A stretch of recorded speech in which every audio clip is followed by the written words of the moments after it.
Will you meet with Gavin? I don't know. I haven't even thought about it. Look, Gavin's got one thing he can do. He can release the water that comes from the north. And look at what happened. Los Angeles, that's like a nuclear weapon went off, what's happened to Los Angeles. I don't think we should give California anything until they lift.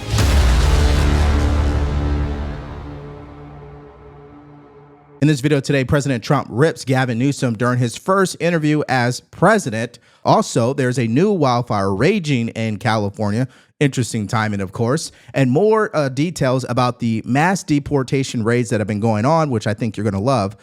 These stories and more in this video today, but let's start with the report on this new wildfire. So we want to begin tonight with news that the Los Angeles area does not need. There is a new wildfire that is tearing through the dry brush, and it is 0% contained. It's called the Hughes Fire, and it's burning fast, about 30 acres a minute, sending smoke and flames hundreds of feet into the air.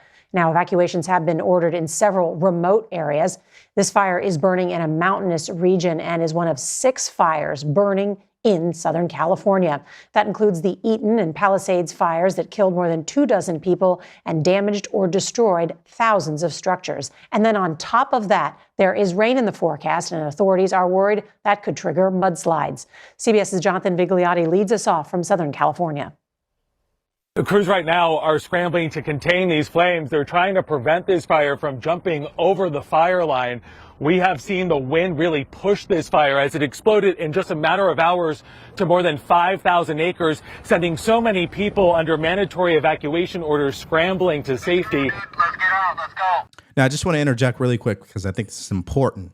The difference between this fire and the Palisades fire is that we are prepared. Manpower, vehicles, resources, and attention is already ahead of this. So I don't really expect this fire to get to the level of Palisades, but it is still growing pretty rapidly. The winds are also picking up, and there are people being evacuated. Of course, I think the last number was 41,000. So this is something serious. But all around us here is wildland. We saw from the air this morning an enormous plume of smoke and flames, and the fire just exploding. Despite hundreds of firefighters on the ground and an arsenal of planes dropping massive amounts of water and retardant, embers pushed by 30-mile-per-hour winds are still igniting trees and thick brush. This grew from a small vegetation fire this morning to more than 5,000 acres in just 2 hours. We're close to Interstate 5, a major link between LA and the San Francisco Bay Area, which has now been closed. And the dangerous fire conditions will continue through tomorrow. Then weather whiplash. Rain is in the forecast this weekend, Nora. With it comes the concern of mudslides. Scary situation. Jonathan Vigliotti, thank you for being there. Now, here's a post that Gavin Newsom put up on social media. He says state resources have been deployed to the Hughes Fire in Angeles National Forest to assist in the federal response. We will continue to monitor the situation closely and provide the federal government with whatever it needs to extinguish this fire. And the timing is so interesting because not only is this a new fire that's rapidly spreading, but Trump just sat down for his first interview as president. And a good portion of that interview was him talking about the failed leadership and incompetence from Gavin Newsom. Let's start with the first clip that I think you'll be entertained by. Watch. You have to clean the floors of the forest. You know, when they had forests, I go to see some of the sites. I watched in California. They use billions of dollars of money. And they just said, you know, I mean, look at what happened. Los Angeles, that's like a nuclear weapon went off, what's happened to Los Angeles. And, you know, that thing went for 4 or 5 days. Nobody was even fighting it because they didn't have any water. Their fire departments aren't funded properly. And the firefighters were brave as hell. They were fighting without water. I mean, they turn on a fire hydrant, there's no water that comes out, and they're sitting, and the fires are rushing at them at 30, 40 miles an hour. Those firefighters were brave. What happened to that state is incredible. Now, for the people who don't live in California, the area that was burned to ashes is really only a small percentage of the entire Los Angeles County, if you really take it all in and look at the bigger picture, especially on the map. However, the damage definitely sends a signal to everyone that when you elect people like Gavin Newsom and Mayor Karen Bass, don't expect much because they're focused on DEI and things that have nothing to do with whether or not someone's going to live or die. It's more about social justice and political points. But I digress. Hannity also asked Trump, would he visit California and speak to Gavin Newsom? Here's what he said. California, I'll go to. Will you meet with Gavin? I don't know. I haven't even thought about it. Look, Gavin's got one thing he can do. He can release the water that comes from the north. There is massive amounts of water, rainwater and mountain water that comes due with the snow, comes down as it melts. There's so much water, they're releasing it into the Pacific Ocean.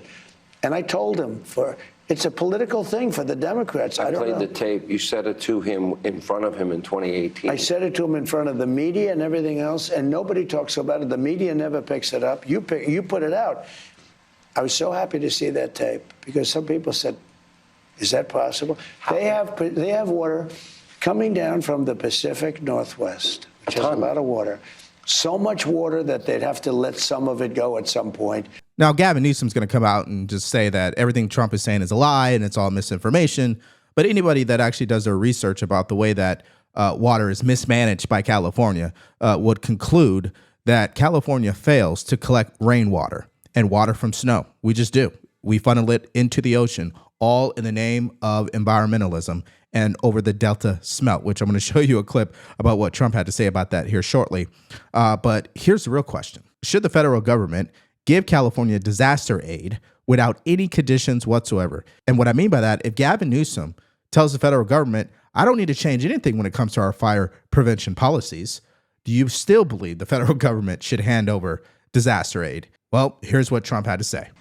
I don't think we should give California anything until they let water flow down into there. From the north to the south. This is a political thing. I don't know what it is. You know, they talk about the Delta smelt. It's a little tiny fish like this. I went out. They say it's an endangered species. Well, how is it endangered? No wonder it's endangered. It's not getting any water. How do you, if you have a fish and you're stopping the water, isn't that going to hurt the fish? Okay, so let's just think about this for a second. Number one, Trump doesn't even entertain the idea, and he said that he didn't even think about meeting with Gavin Newsom, but he's going to California. Number two, he continues to remind people why California is being ran by incompetent leadership just due to the mismanagement of the water. And thirdly, we know Gavin Newsom will fire back and just say everything that Trump is saying is a lie. But let's just look at the results, people. Clearly, it's showing that we have weak leadership in this state. Now, speaking of leadership, and now I'm talking about strong leadership, Trump already issued an executive order to add an additional 1,500 military personnel to the border to support Border Patrol agents in enforcing the law. And of course, the White House press secretary definitely went on to the news and explained exactly what this is all about. Watch this. Can you confirm that he's going to sign an executive order that puts another 1,500 troops, there are already troops there, at the southern border? And when do you expect to see that happen? President Trump took this action on his first day here in the Oval Office. He, again, directed the Department of Defense to make Homeland Security the core mission of the agency. And today, that mission is underway. We have active duty military personnel, resources, and assets off to secure the southern border. And President Trump will continue to take any action necessary to secure our border and also to launch the largest mass deportation operation in American history. And ICE and the Department of Homeland Security are already working on that as well. In fact, there have been more than 380 arrests in the last 24 hours of known terrorists, rapists, murderers, and illegal aliens in this country who have committed heinous crimes. I have the list, looked through it this morning, and President Trump saw those numbers as well. Tom Homan, Stephen Miller, and of course we have a Secretary of Homeland Security and Kristi Noem who should be confirmed swiftly by the United States Senate so she can also get to work on this critical issue. All right, so there's actually a couple of issues we need to address. Number one, Kristi Noem, she's not going to get confirmed anytime soon because they cannot confirm multiple people at the same time. You have to confirm one person, and then you go to the next person. It's kind of like a train station is the analogy that I heard. It's only one track. So right now it's being held up because they are stuck on Pete Hegseth's nomination at the moment. So we'll see how long it takes. And if they keep dragging it out, some people say it could last until March, and that's just a complete no-go. And secondly, adding 1,500 more troops on the border, some Democrats are losing their mind, and they're trying to figure out why would he do something like that. Well, in case you guys missed this story, it has now been discovered that there was 4 illegal migrants that robbed the Cincinnati Bengals quarterback's home. Listen to this.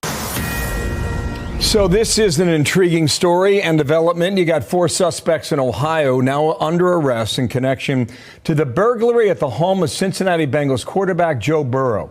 All of them are Chilean nationals here in the U.S. illegally.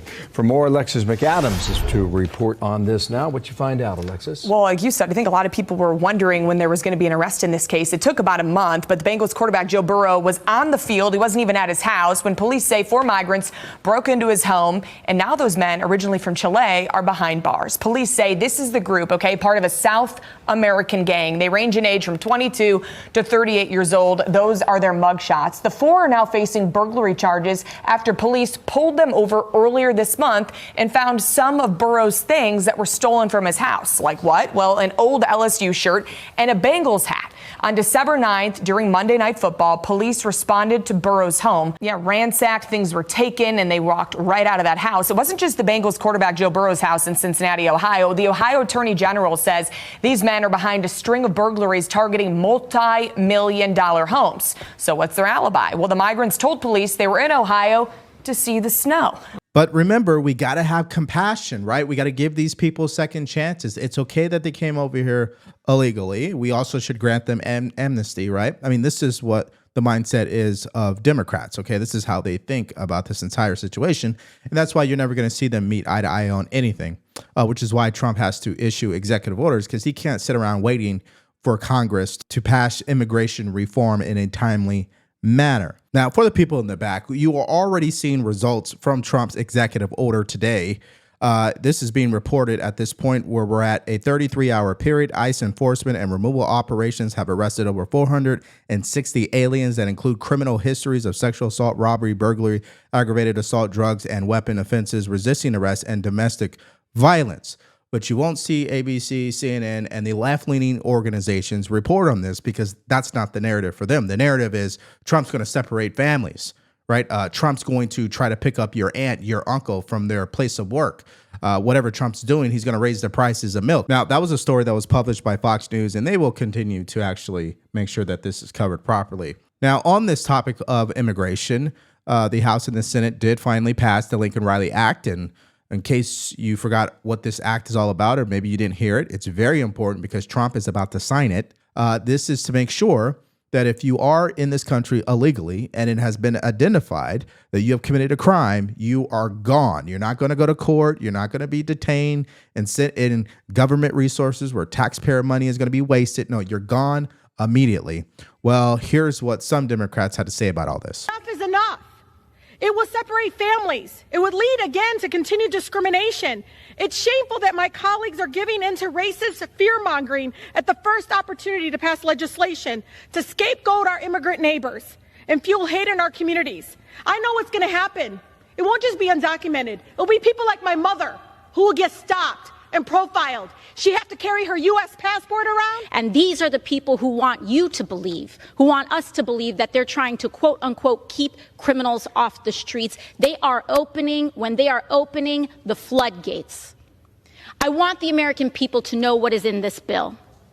Because in the guise and in the wake of tragedy, we are seeing a fundamental erosion of our civil rights. In this bill, if a person is so much as accused of a crime, if someone wants to point a finger and accuse someone of shoplifting, they will be rounded up and put into a private detention camp and sent out for deportation without a day in court. Now, if you buy into everything that she was saying emotionally, then you're going to start having doubts about Trump's plan as it pertains to mass deportation, and you will forget the facts. Okay, the facts are these. You forget the facts, which are, number one, if you cross the border illegally, technically you're a criminal. You have broken the law and you should be deported. Number two, if you cross the border illegally and then you commit a crime, robbing, like I just showed you that story, burglary, you definitely should be deported. And here's the worst one. You cross the border illegally. You start doing gang activity. You taking over apartment complexes. Yeah, you should be gone or prosecuted to the full extent of the law. But that's not what they want you to focus on. They're trying to tug on your heartstrings. And the reality is it's just not going to play over well with the American people, because listen to this from CNN, who spoke about how Americans feel about this entire subject. Sometimes I like blunt, questions because they sort of get at the underlying feelings that people have. So this is about as blunt a question as you can get. Deport all immigrants here illegally. I will note the ABC News poll asked about undocumented immigrants. So we have slightly different questions, but these were all taken within the last month. And there's real uniformity here. That's what I really think you see. You see real uniformity. Deport all immigrants who are here illegally. 55% of the New York Times. Marquette, 64%. CBS News, 57%. ABC News with a slightly different question, 56%. So what you're seeing essentially here is a very clear indication that a majority of Americans, in fact, when they're asked this blunt question, which I believe gets at the underlying feelings, do in fact want to deport all immigrants who are here illegally. There's no arguing with these different numbers because they're all essentially the same across 4 different pollsters. Yeah, so men lie, women lie, numbers don't. But that's not going to stop Democrats from trying to get you to be emotionally triggered by these mass deportation. It's a very simple thing what's going on. They are focusing on national security threats. People have been already identified that are wreaking havoc. They probably even the millions of criminals that already got the orders to be deported. It's just under Joe Biden, they were never deported because ICE agents had their hands tied. Now they're actually being able to do their job, and you should be happy about that. Now, this just isn't my own opinion. This is actually the same opinion of Mayor Eric Adams, who recently sat down for an interview with Tucker Carlson, and he actually exposed how the Biden administration prevented him from actually getting a handle on this migrant crisis in New York City. Let's take a look at that. And did you tell the White House that? Over and over again, the impact of what these and they dollars... didn't seem to care at all. It appears to me that there was a bigger focus on the national election and not what it was doing to the cities. And we started to build a coalition of other mayors because when I was standing alone talking about this, it appears as though that, well, Eric, why are you complaining and no one else is complaining? And then other mayors started to see what was happening in their cities. And I started meeting with the mayor of Chicago and Denver and other mayors and said, we have to be uniform around this issue. It sounds like they treated you with contempt. Again, I think they used the terminology, you were not being a good Democrat. I think that was their philosophy, that I was supposed to silently watch what happens to this city.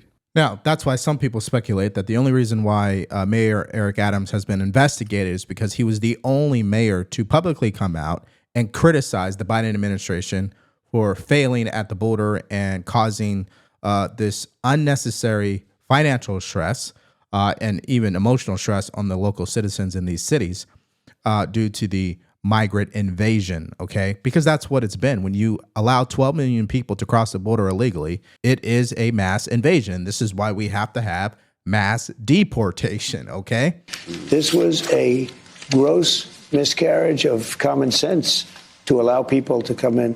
And I believe the number is 21 million people, and a large percentage of them are criminals. All over the world. This is not just South America. This isn't, we talk Venezuela, that's a big abuser, but these are countries from Iran, the Syria? Congo, countries that you don't even think of. The Congo has emptied their prisons out into the United States. We're not thinking about the Congo, we're thinking about South America. It's much more than South America. But prisons from all over the world have been emptied out into our country by Biden, allowing it to happen. I don't even know if he knew what the hell was going on, but who would want this?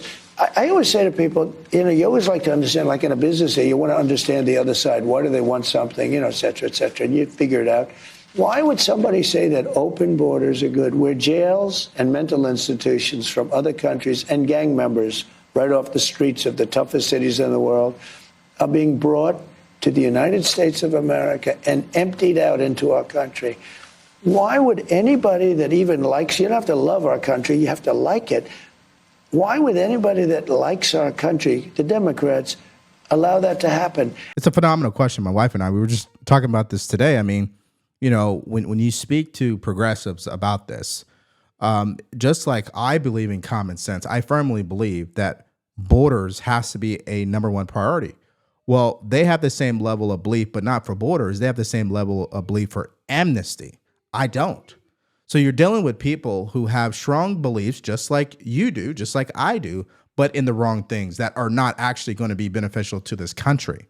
Now, I would love to have conversations about let's close the border and then let's talk about amnesty or a pathway to citizenship.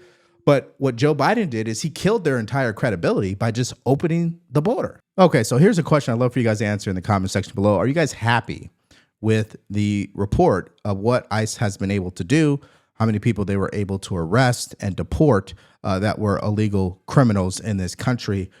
Please let me know what your reaction is to that news in the comment section below.